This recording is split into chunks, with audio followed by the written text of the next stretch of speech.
I want to say, I don't know exactly where we left off. We left off somewhere at the end of tail end of chapter 4, somewhere on page 19. And then again, I had no notes typed up for chapter 5. It was just kind of a read through. And then for the last couple of weeks, I've talked to you about how there seemed to be this element that was God was showing me of things that are problematic for the expression of our faith, that seem to be I don't know if you want to call them subtitles or just pertinent points that stand out to the first few chapters as issues that can cause us to not express our faith either at all or in the ways that we should. So let's just maybe finish reading and go through some portions. Does anybody know particularly where we left off? I think we covered you in the middle. 20. We were going to flip the page and then it was too late. Yeah, I think we had pretty much covered that. So I'm just going to start near the bottom of page 19 and read to James 4, starting verse 11 to the end of it, and we'll just kind of see what kind of questions or comments we have. James 4, verse 11, do not speak against one another, brethren. He who speaks against a brother or judges his brother speaks against the law and judges the law. But if you judge the law, you are not a doer of the law, but a judge of it. There is only one lawgiver and judge, the one who is able to save and to destroy. But who are you who judge your neighbor? Come now, you who say, today or tomorrow we shall go to such and such a city and spend a year there and engage in business and make a profit. Yet you do not know what your life will be like tomorrow. You are just a vapor that appears for a little while and then vanishes away. Instead, you ought to say, if the Lord wills, we shall live and also do this or that. But as it is, you boast in your arrogance. All such boasting is evil. Therefore, to one who knows the right thing to do and does not do it, to him it is sin. Anybody got any questions or thoughts about this Yes. end of the passage? All I'll say is death penalty. So, if we're not supposed to judge, where is this fine line? Where does that come in the judgment? Well, it says, do not speak against.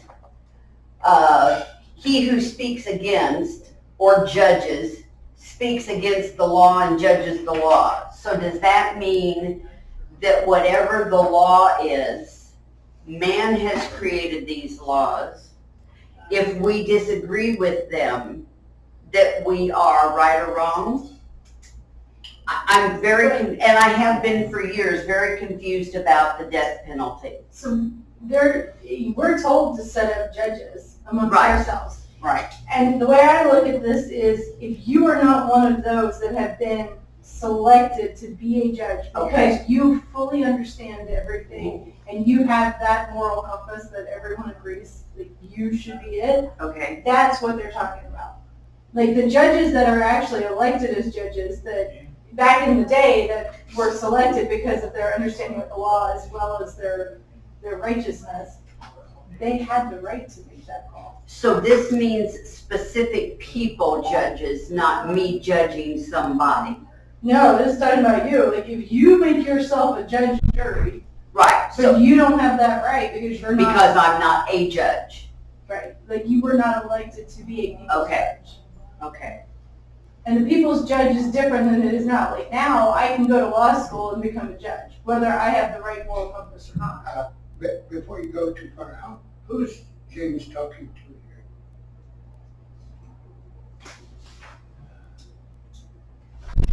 To the brothers and sisters in the Yeah. tribes, the Oh, 12 in the tribes. tribes, yeah. Basically to us. I mean, To the that's in Jews. general, yeah. Well, no, he's talking to his Jewish friends. There is the whole world out there. We have enough problem with them without having to judge each other so badly and argue with each other. That is a big component of what James, again, his position is. Remember, Okay. I don't know if you were here, Donna, but we talked about the difference between the writers of what to do with your faith, Paul and James. Paul specifically has a different position, and as a judge of the Torah and as a teacher of the Torah, Right. he comes from a position that you are saved by grace and grace alone without works. James takes a very different approach, also having grown up and been raised with Yeshua, Right. seeing that works were required for an expression of that faith. But James does at one point take a capitulation that he knows, and he shows that he knows that grace does come first. So understanding that the grace of God to even be able to keep a thing or do a thing does start there and come first. But James does make a very good sound effort for us in understanding that it is required that people see an expression of things through works, an expression of our faith, rather than just through lip service. As Tanya brought out and drew out earlier, we are commanded to establish judges in our gates. We are commanded to set up courts of law. We are commanded to establish and set up an understanding of the law. But let's think for a moment, what is the job of a judge? I mean, the literal, physical judge. Hear both sides, and decide the right path, I guess. For the most part, those are things that he does in the process, and we could name a lot of things that the judge will do in the process. But for the most part, there is one simple way to describe what the job of a judge is. To oversee the carrying out of what the jury has decided. Discernment? No, No. because he can overrule the jury. He can't. The job of a They judge can't. is to understand the law enough to the degree to make sure whether or not he can discern if it's been broken or not, and then to carry out what the law says. Okay. Now, yes, there is something to be said about whether or not a judge makes a law or how laws are made, but I'm not going to get into that man-made argument or discussion, but I do want to refer and make sure we recognize that the job of a judge is to at least understand the law to the degree that it is properly carried out and that he's able to discern whether or not the law has been broken.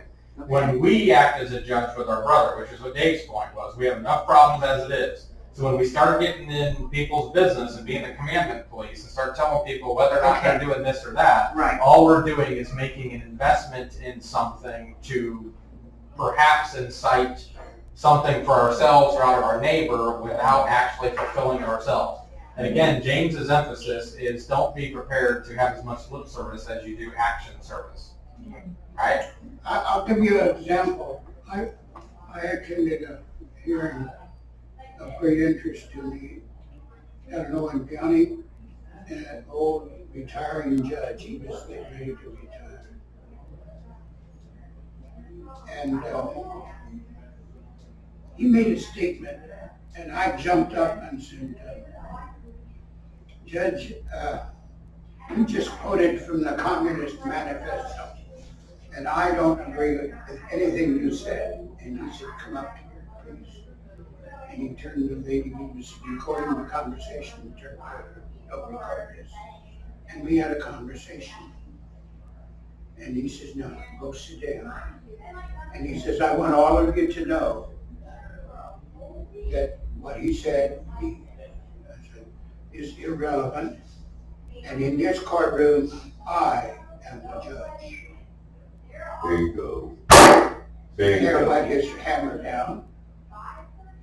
And we all shut up. I did, especially me. It was irrelevant. It was not important. And here's an example, and I admit, What do you think he meant, the judge meant, when he said, I am the judge? I don't It was know. the law. It was the final word. Yeah, so I want to make sure before we go on to additional stories or something, let me just again confirm that this is why, one, we're commanded to establish judges in our gates, and then two, God very cleanly in that Torah portion, which is called Shoftim, you can find it. Shoftim is the word for judges. He very clearly gives parameters about what that individual is to meet before they are considered, and this is something that's ongoing, not just the first time he selects them. But he gives criteria that is ongoing that the individual has to have. And one of the main criteria is knowing that they take a seat under God. And that the law that was established by God is what they are to be observing. An individual like this that Dave might be talking about could possibly have found himself thinking that man's law was trumping that and was better. And that sense of power that you would get from being in that position for decades can corrupt you. Right. So this is also what James is covering, is the fact that the human mind can be corrupted when it doesn't submit. Remember, James even used language in here, submit yourself to God, and then the devil will flee from you. Okay. right? So you have to be prepared to stand your ground while humbly recognizing your position under God, and that your job as a judge is to define first and foremost within yourself whether or not the law is being broken, and then what you do about it. And you may, one of the ways, I'll just share this as a simple thing, one of the ways that you may identify that is by the consequences you have of a situation going on in your life. I mean, at the end of the day, we all know the consequences of putting a knife in a light socket is that you get shot, right? That's an easy one. There are sometimes consequences we reap in life for either doing something we shouldn't be or not doing something we shouldn't be, and it takes us good measure to reflect on and try and figure out, what are we doing? So, sorry, Andy, go ahead. The last, I only got one DUI. Should have had hundreds, okay? I got one. But I kept violating because I didn't want to do what I was told. In fact, I wasn't capable of it. The judge recognized that.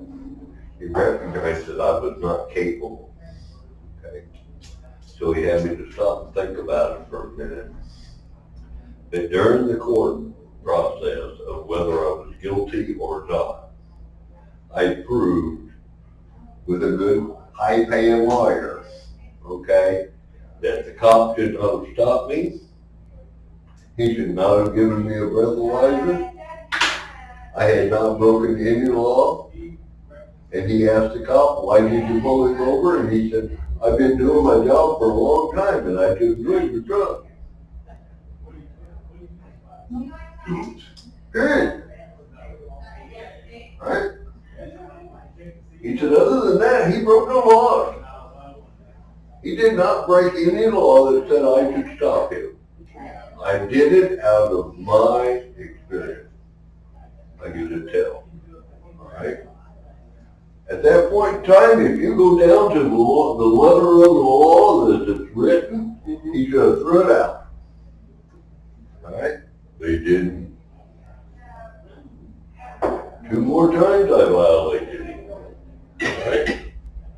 And God intervened. And so he was like James said, this is my courtroom. I can uphold the law. And that's what I'm supposed to do. That's what he's supposed to do. But what is the law? The law is to do the right thing. So he kept me under his thumb until I would submit.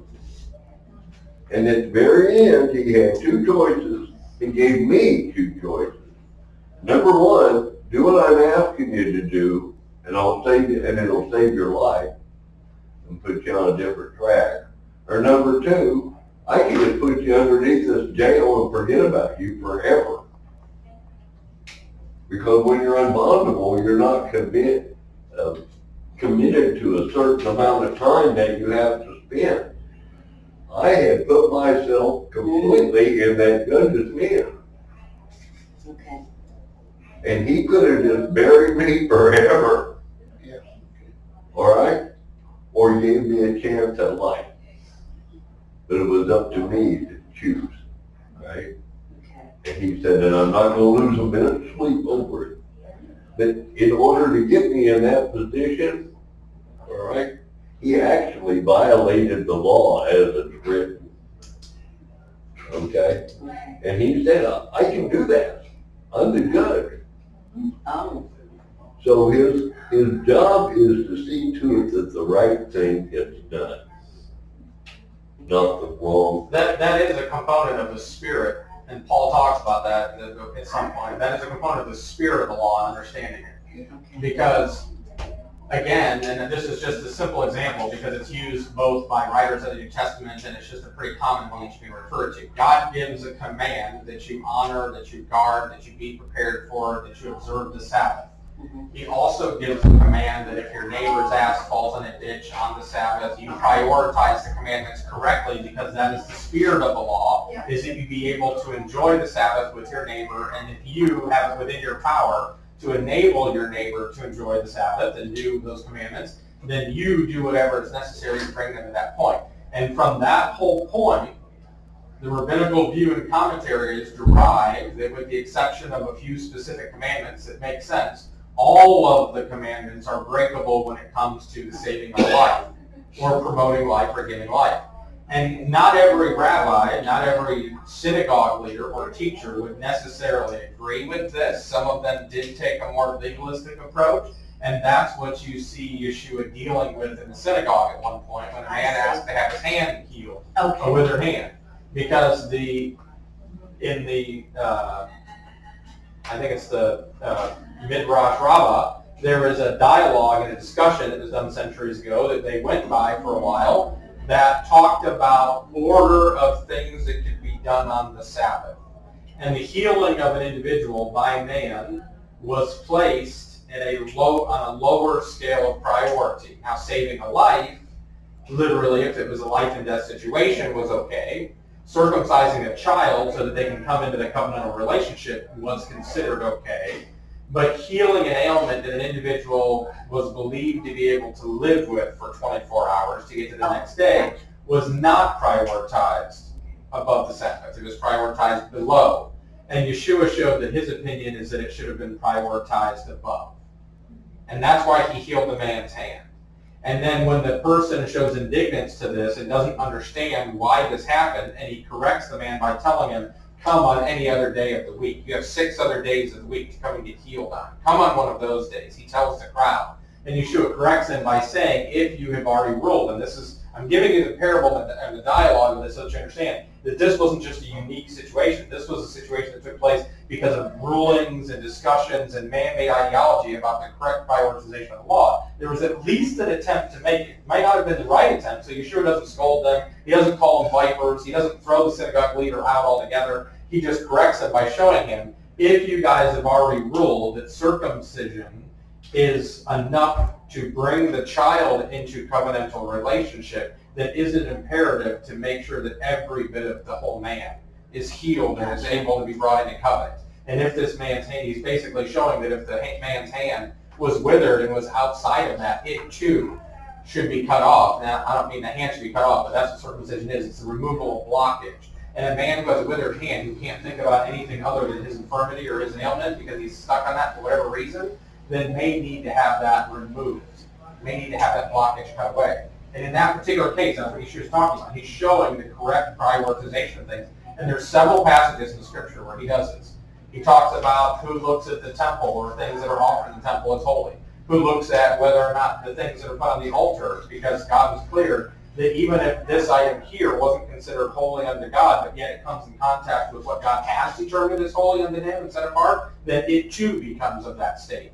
And so, there needs to be a correct prioritization and a correct handling of things. And sometimes we miss that. I have been spending some time trying to go over in this last passage of verses why maybe some of the connection have been used. And I don't know that I've got it in its entirety, but I think I may understand a little bit of what James is using here. I want to read through this passage again and kind of hint at what some of the strange connections are. Obviously, do not speak against one another, brethren. He who speaks against the brother judges, speaks against the Torah, judges the Torah. But if you are a judge and not a doer, then you are only a judge of it, right? There is only, and this is the first establishment that James is making of a point, there is only one lawgiver and judge. There's only one source, that there is going to come from that source viable laws that are for your benefit and for mine. Right. Man can make all kinds of laws, some of which are viable and beneficial for you, and many of which are not. Okay? For our growth, for our maturity, for the growth of our society, community, children. But there's only one lawgiver and one judge, and you know that he is that because he is able to save and destroy. We who judge one another. Now there is a huge difference. I want to make sure I make this emphasis. I've told you guys a million times, I'm not commandment police. I'm not trying to get in people's business about what they are or are not doing. But when people do start having a conversation with me or looking for insight or wisdom about whether or not they should be keeping or observing or having or doing this or that or whatever the circumstance is, I am going to have very open, direct communication with them about that. Or if I even feel led to by God's Spirit, I'm going to do it, but it's my job to do it without a judging type personality, right? And we're going to get to why that's so important here in a minute, because mainly, we are not the ones that are able to save or destroy based on what someone is or isn't doing with the law, right? So helping someone understand something about it, right, just helps them. The goal of that should be helping them draw closer to God, who is the judge and who is the lawgiver, who's able to save or destroy. And then who are you to judge your neighbor? And then look at this. This seemed like a strange segue for me. Like, what is this parable he gives? How does it connect to the point that he's making here? Come now, you who say, today or tomorrow we shall go to such and such a city and spend a year there and engage in business and make a profit, yet you do not know what your life will be like tomorrow. You are just a vapor that appears for a little while and then vanishes away. Instead, and here's where another second point begins to come in, instead you should say, if the Lord wills, we shall live and also do this or that. But as it is, you boast in your arrogance. All such boasting is evil. Therefore, to one who knows the right thing to do and does not do it, to him it is sin. Here's why I think part of this parable is used, and what I think some of the connection is. It's all about our attention, where our attention is focused, and what our intentions are behind why we're doing what we're doing. The individual, as an individual, we all have an option of choosing to look at the law from a perspective of what is someone else doing with it. And you're only going to be able to judge them when you compare what someone else is doing to what your perceptions are of the way that law should be carried out. The individual who says, hey, let's go to this town and work and do business there for a year and make profit, is only interested in understanding the laws established in that town that he can use to his benefit in comparing what they're doing to himself, because his version of the best way to enact those laws and live them out is what he perceives is going to make him the most profitable. You see? Okay. So his attention is focused on what somebody else is doing with laws that can benefit him. Okay. Where what is stated here by James is, focus your attention on the Lord and then use his law as the measure to reflect yourself. Right. In other words, don't look at other people and then use your opinion of the law to Okay. determine what's right and wrong, but look at the Lord first and then use his opinion in the law to determine yourself. This is why James used the earlier language that the mirror, the law, is a mirror that reflects in you and I who we really are and what we look like. Now, is this an instant where every time the word law is used, I can say Torah? So it gets my brain in the right... I'm not positive, but if Okay. I'm not mistaken, every one of the uses in this particular passage is the Greek word nomos, which is the word that is translated as Torah, or is the word Torah from Hebrew is what is translated as nomos throughout the Greek scriptures. So we're not, I guess what I'm trying to say is we're not talking about what we collectively have made a law. We are talking about what God originally made a law. Yes, James Okay. is not concerned with man-made or Okay. woman-made laws at the time. There were Okay. consequences that were clear, but Sure. the Jews clearly had some Okay, differential that they were able to make between what was Roman law and what was God's Okay. law. And it was clear enough to the Romans that God's law was pertinent enough, and it would cause so much of an uproar in the Jewish community to try and force them into their own Roman religion and to try and force them to stop doing what God did, that they Okay. allowed the Jews to continue to have their meetings and have their own Okay. religion and do their own thing, because the presence of God was just, I mean, that's just not something you suddenly replace with your own man-made religion. okay, It just doesn't happen. But there again, just exactly like last Tuesday, okay? I can't give you absolutes. If you're looking for absolutes, you're not gonna find them. Even in the laws of the Torah, they're just like he's already said. All of them oh, okay, have to be balanced out to the Okay. good.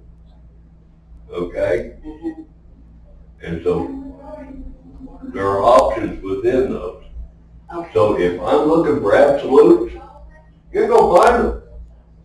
If you're looking for absolutes, look to the sun to rise in the east and set in the west, and the moon to fall. okay. All right? You ain't gonna find them. Well, Hans, that that's was not a fair. discussion that we had last Tuesday, and Yeah, so I don't know if what I was trying to express made sense about the close of this particular chapter, but I feel like part of what James's point here is to recognize that we all have an encounter and an interaction with the law that God established. And one of the ways that we can go about having that interaction is by looking at others and what they're doing with it, and then compare that to our own actions and start making judgments about where they're right and wrong. And that's always a problem. It always pushes people away, and it's also very easily perceived to be, and it's often perceived to be, my motivations or goals. And people perceive that that's what my motivation and goal is, and trying to teach it is that I want to judge people about what they are or aren't doing. I want people to be educated and be able to make their own decisions as I did, because that's what our job is. That's what our requirement is. But like we established, you also certainly, in understanding what God gave in the Torah and His laws, you know that James isn't saying, do not establish judges that will judge people on the crimes they do and then read out the law and determine where they're going to go, because clearly that's not the issue. The issue is there are certain laws or certain ways of handling or enacting laws that by James's time, all of the Sabbath stuff I was talking about, that was probably an argument regularly. It's funny, I spend most of my time in the Christian community, if I engage this way with people, arguing about whether or not we should even keep God's law. In the Jewish community, they sit around arguing about whether or not you keep it in this order or that order. So it's just, there's still a way to have arguments. There's still a way to have argument about the best way to go about doing it. But at the end of the day, you have to understand it, and you have a choice. When you come to terms with it, you face it. And basically, this is the exact same scenario with Yeshua. Because again, Yeshua is the Word of God made flesh. So when you find yourself standing, let's just say symbolically, face to face with Him, you have one of two ways in which you incorporate this and you try to put yourself in the yoke. You either do it because you want to do it for what's going to be a benefit for me. I want to go to this city. I want to do business here for a year. I want to make all this money. So it looks to me like this is the best thing to do. And I just had this, just so you guys know, I just had this conversation with Dave Sproul because, again, a lot of this is unusual with him.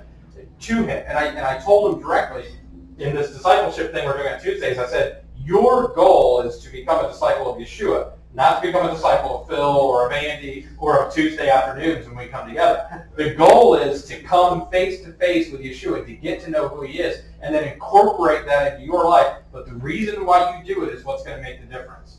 If you do it with a selfish motivation and a goal because you think it's going to help you make more money, or it's going to make you look cuter to the girls, or you think it's going to make you more attractive to people, or you think this or that because you've seen it in other places, I said, you're not going to get as far. You might accomplish some of those things, and you might see some of that happen. And ultimately, your character is going to change if you're truly taking on and doing the things of Christ. Paul covers this by saying, some people preach Christ for selfish motivations and goals. I don't think I'm paraphrasing what Paul says, but he says some people preach Christ for that reason. I don't think that they should be, and I don't preach Christ that way, but at least they're still preaching who Christ is. Amen. That was Paul's point. Jesus said that Himself. Mm-hmm. I don't recall that he said that, but either way, what makes the difference is, again, what pace are you looking to really refine yourself? If you start off doing it selfishly, it's just going to take you a little bit longer to get to the point of realizing that doing it for the sake of other people gets you there faster, right? Because eventually, I mean, at minimum, there's no way you could have a relationship with Christ. And yes, you might still have some begrudging feelings towards certain individuals or people or places in life, but there's no way you could maintain a relationship with Him and maintain that kind of feeling. Because that's not what the relationship is. It's a relationship of growth and maturity and love. And so eventually you will feel compelled and driven to go out amongst people and to also try and do for them what has been done for you. So again, the goal being that when you come face to face with the Word and you incorporate them, you either receive and absorb and begin taking that in through selfish motivations and goals about what you're going to get, or you take it through a mindset of, how do I need to change myself, and what can I change in myself to become a benefit for those situations around me that God provides? Both of those can end in the same path because you're in yoke with Yeshua. One of them gets you there quicker, right? And that's what I think James is covering here at the end. He's trying to remind people. Exactly. And then if you flip the page to 20, you'll see exactly what kind of people he has in mind that he's concerned with, because they can easily fall away when all of your materialistic needs are met, when you have no suffering, when you have no lack, and you have nothing else financially going on in your life. This can become a problem. it can become a stumbling block, and it can be an issue. So in verse 5, come now, you rich, weep and howl for your miseries which are coming upon you. Your riches have rotted, your garments have become moth-eaten, your gold and your silver have rusted, and their rust will be a witness against you and will consume your flesh like fire. It is in the last days that you have stored up your treasure. His goal and his intention is talking about do not, again, focus on what other people are or are not doing with what is within their grasp in reflection to and comparing it to you and how much better than that you may be. Look at and focus your attention on what has God given me to do today and how can I look into the mirror he's given me to reflect truly and accurately who I am and how I can change myself. Those will make all the difference. Behold, the pay of the laborers who mowed your fields and which has been withheld by you cries out against you, and the outcry of those who did the harvesting has reached the ears of the Lord of the Sabbath. You have lived luxuriously on the earth and led a life of wanton pleasure. You have fattened your hearts in a day of slaughter. You have condemned and put to death the righteous man. He does not resist you. Be patient, therefore, brethren, until the coming of the Lord. I think what we just read was a lot of quotes from Psalms. Behold, the farmer waits for the precious produce of the soil, being patient about it until it gets the early and the late rains. You too be patient, strengthening your hearts, for the coming of the Lord is at hand. Do not complain, brethren, against one another, that you yourselves may be judged.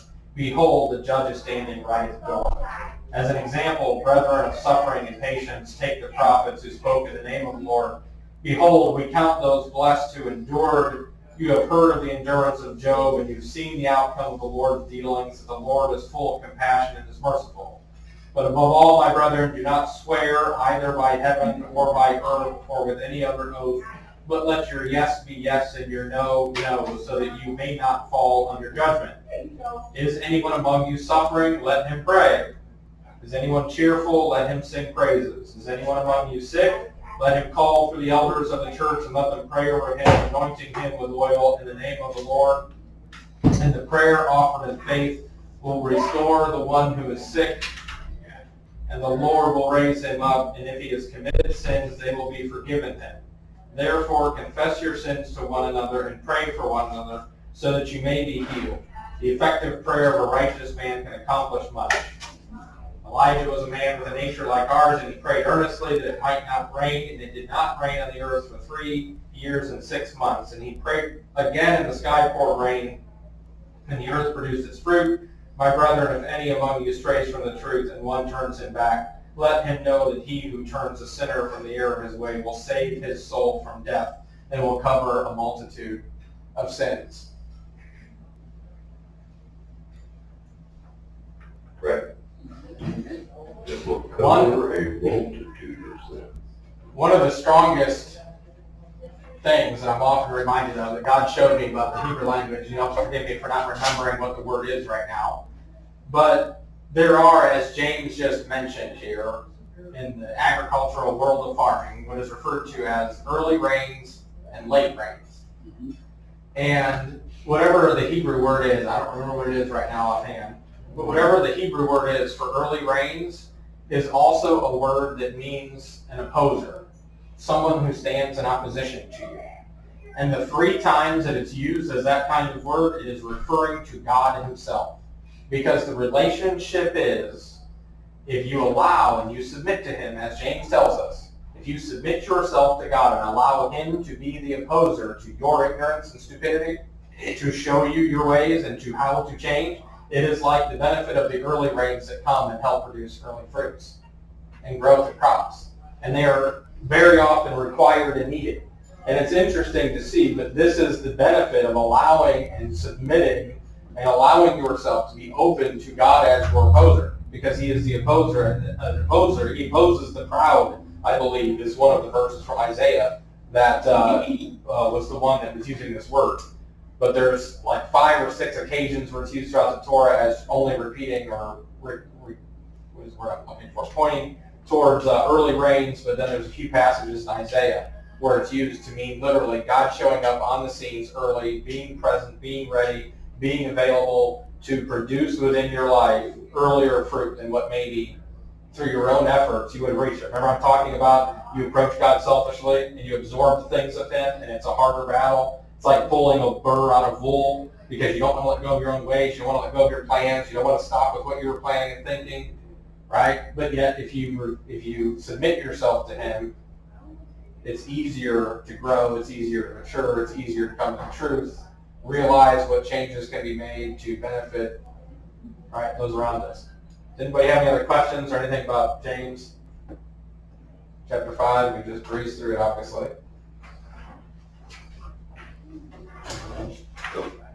Well, the tough part of James we covered. It's a summary of what he was trying to say to these brothers back then. And sort of look out for one another. I'll see you, man. Yeah. Have a good weekend, brother. It's good. Thank See you you. in the morning. Yeah, you should. Yeah. If not, probably, but if not, for some reason, Tuesday. Sure. Should be tomorrow.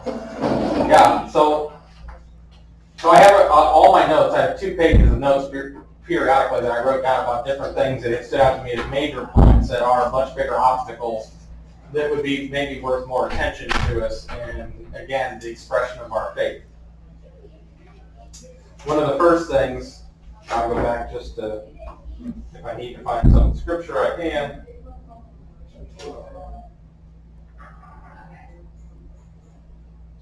But one of the biggest things, and I found this interesting because God has kind of ordained and set up this scenario and this situation that a lot of things follow this process, but I don't think we always necessarily lend ourselves to remember that there's a spiritual benefit. But one of the first enemies and the greatest things is physical inactivity. Physical inactivity. I say that, and obviously on a simple sense, if you want to build muscle, if you want to build, you're a young man and you suddenly want to impress all the girls, first thing you start doing is get yourself a membership to the gym, and you think that you're going to, build muscles, you're going to get yourself an exercise routine, and we actually pay for all of the physical exertions we get to put ourselves through to try and exercise ourselves and put us through it. In the beginning of James chapter 1, remember, his first statement is, "Consider it all joy, my brothers and sisters, when you encounter various trials, knowing that the testing of your faith produces endurance." Endurance is part of the word why I say physical inactivity, because endurance is not being present and doing nothing while you go through things. That is one of the biggest statements for myself that I think is imperative for us to remember. Endurance is not being present while doing nothing as you go through things. We all have trials, and I'm not just talking about physical things, that could be a different scenario, but we all have trials and tribulations and things that we are set up that we go through. And sometimes we can get an attitude like, I don't like this, I don't want this, I don't want to go through this, and so I'm just going to sit here with pouty face and my arms crossed and folded across my chest and do nothing. And that physical inactivity is not endurance. And that physical inactivity and lack of response is literally you or I willfully choosing not to use our faith, not to express faith. Because the testing of our faith, bringing trials and tribulations into our life, is the way in which we grow the muscle memory that we need to develop for handling the same or a similar situation in the future. And so one of the greatest enemies in the expression of our faith, of literally being able to express outwardly what we know inwardly should be done, is going to be physical activity, just making a choice to do nothing about it. Sometimes we do that just simply because the decision is difficult, it's hard. Andy was talking earlier about the way he had to deal with his child to help his child get to the point that he's at now, all these years later, where he has his first house, he has a family, he's married, he has all these different things, and sometimes making those decisions is difficult. Tough love. And we feel like we need to, just be hands off and not worry about it, not do anything. But sometimes we are literally being challenged to do what's required. And there's a reason. Endurance, if you do a simple Google search, Endurance is defined as determination or persistence during prolonged hardship. I'm sorry, can you repeat that? It's defined as determination or persistence during prolonged hardship. Determination and persistence are both intentional. Again, it is not you, endurance is not you sitting there doing nothing while going through something. That's not endurance. That's just you going through it. And either there's part of you left when you come out the other end, or there's not. And that's just the case. Endurance is literally intentionally making the determination and having the persistence in and of yourself to come out of the other side. Right, okay. To understand that getting through that scenario, even Tanya and I were making a comment about this. There are times in our lives when we respond to pain as though it's not there, knowing that it is full well, and we do whatever is required to get through to the end, to do what was required to build ourselves spiritually, to mature, to grow. There are other times that we might get a little sniffle or something else, and the next thing we know, we're down for a long period of time and nothing got accomplished. We didn't endure through that. We just made ourselves inactive through that. Gotcha. We need to understand the difference in that, because one is going to be an expression of faith, loyalty, faithfulness, and another one is just going to be an expression of I'm tired and don't want to. Right? I mean, at the end of the day, I'm not saying that there aren't days that you have to make that decision. Right. It may be better for me to make that decision, Monday, Tuesday, so that Wednesday through Saturday I can go do whatever work it is that somebody really needs me to be committed to doing. But again, prioritizing and recognizing truthfully why you're doing what you're doing is what's going to make a big difference. So I asked the question, like I oftentimes do, what is an opposite possibly of endurance? And I think, what is it? Is the word antonyms or something, I think, if you do search, I don't remember if that's the right terminology. Yes. But several different things came up that just really were kind of like a stark smack in the face to me about whether or not those would be considered as opposites of endurance. The first one that I have written down is apathy, which is a lack of interest, enthusiasm, or concern. It can lead to it. It can lead to it. I wouldn't say it's a direct opposite, though. Endurance is willfully determining to have persistence in your life, which is going to require you to be fully invested and interested in the circumstance. Doesn't mean you have to like it. In most cases, if you're going through a trial or tribulation, you probably aren't going to like it.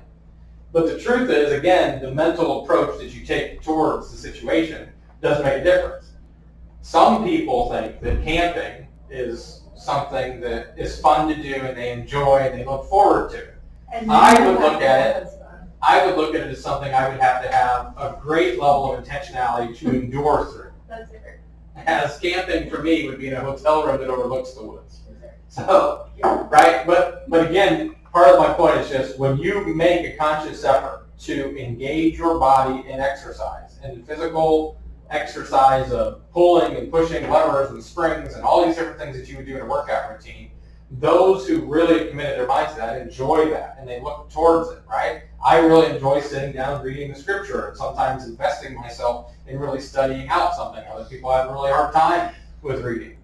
So again, the mindset and the mentality based on whether or not you like something is what part of what has to tweak to get to a place where you have physical action so that you're building that endurance. Another one of the words that came up as a potential antonym to this was the word cowardice, a lack of bravery. And that is a component to some way about whether or not you're willing to face and endure something. I know I still wrote it down knowing it would be a little bit something else, and then this last one that came down, I just had to write down, it was the word fleetingness. Fleetingness. Whether or not you're intentionally choosing to stay within the situation, or is your form of endurance looking for every way you can flee from it. Because remember, and this is why I wrote this down, the verse that James has is first, submit to God, and then resist the devil, and he will flee from you.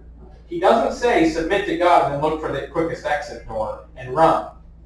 He says submit to God, be prepared to stand your ground, as I paraphrase that idea, because the devil will flee from you, right? So So that is creating in a situation, if you will, that fleetingness is really a method of the devil. And having even like an inconsistent base of, okay, well, I'll go out in the desert as the Holy Spirit might lead me, and I'll try and tempt Yeshua, and I'll try and have all this dialogue, and then when I'm finally fed up, I'll just go ahead and leave for another opportune time. That's fleetingness. That's not willingness to endure or get through a situation. That's willingness to look for the quickest way out and the quickest way to get through it now so that maybe you don't have to endure it as long and go through it later. All right, but I'm going to give you a situation. What if, because that can be taken very poorly in some situations, what you just said. Because in some cases, enduring is not a positive. I'm thinking of like abuse. A man's beating his wife. Now, they're married. So should she stay and endure it just because the marriage bond says that they should? Or should she take the flee? Because that is actually a greater sign of strength and courage, is to leave.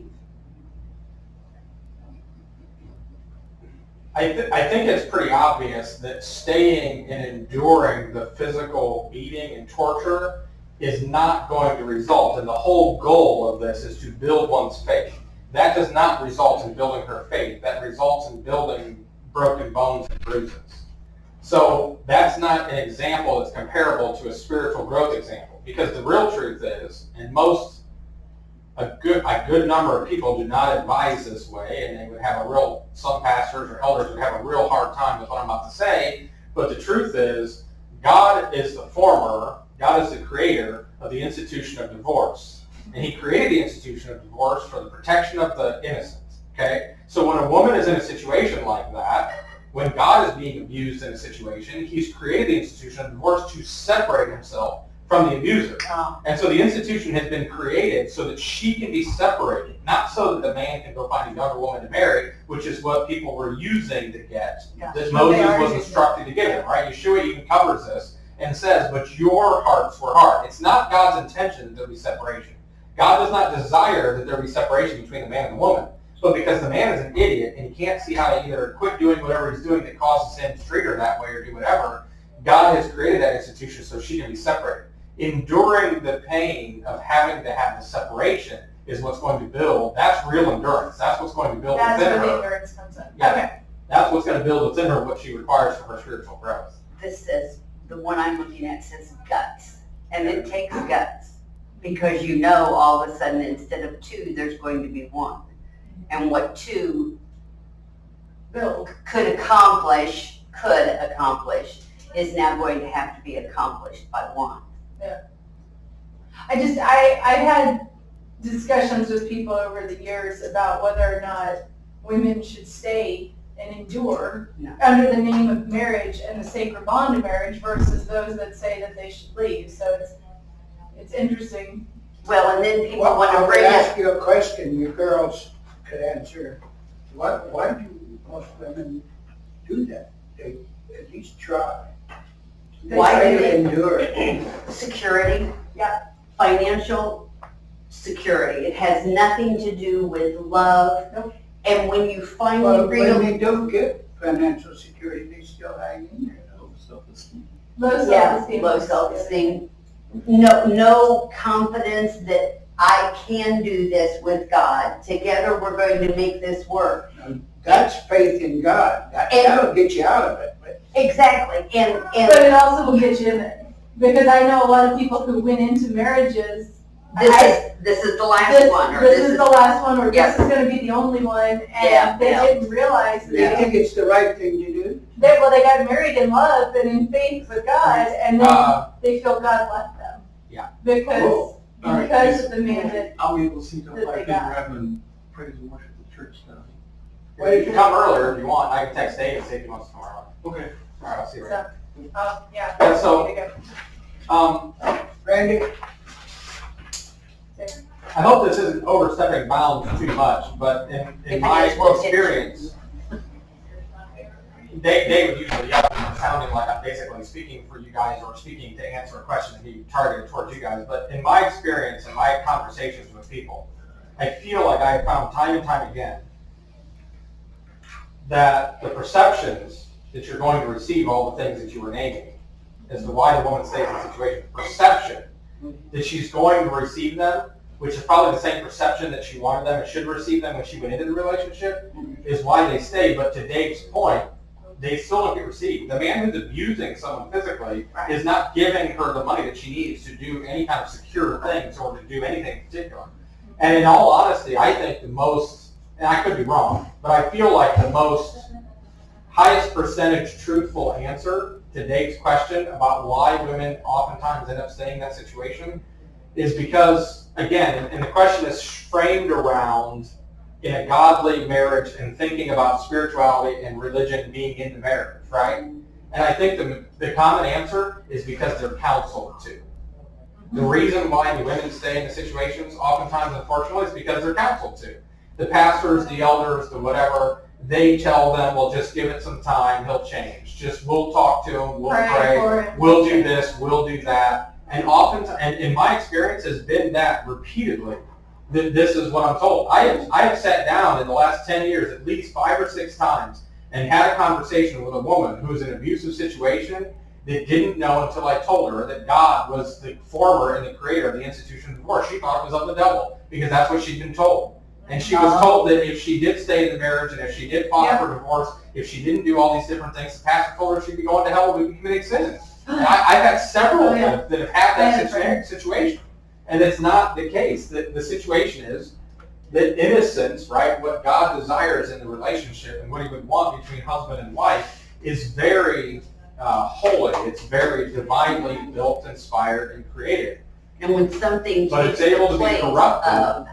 Well, it's able to be corrupted by lust, and oftentimes it's on the side of men that have the fault or have the issue. Oftentimes. But either way, women do sometimes make the determination because all of those things that they have perceptions about that they should receive, they're not wrong about. Women should receive those things. They should have access to those things in the marital relationship that they have. But why they stay oftentimes, at least in my experience, has almost always been because they were counseled to. Yeah. They were given wrong advice. Or because of the children. You think that stay. Too. Yeah, that too would be another big one.